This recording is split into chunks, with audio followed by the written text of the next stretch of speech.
What we see now is electrostatic powder coating, which absorbs powder ions on the surface of aluminum profiles through high voltage static electricity, and the high temperature causes the surface to dry and solidify.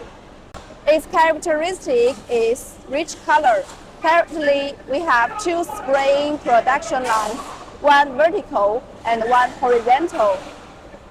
The production quality of both lines is the same, but the production capacity of the vertical line is greater. The two lines work simultaneously and can handle over 100 tons per day. To begin, we carefully prepare the profile surface by removing any dirt, bumps, oil, residue. This ensures a clean surface for the coating to adhere properly.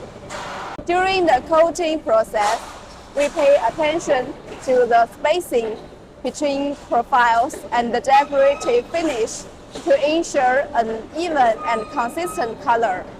After coating, we inspect the profiles according to international quality standards. Any profiles with defects are rejected.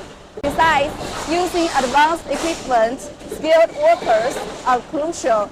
It takes several steps to produce each aluminum profiles, providing top-notch quality and safety for our customers.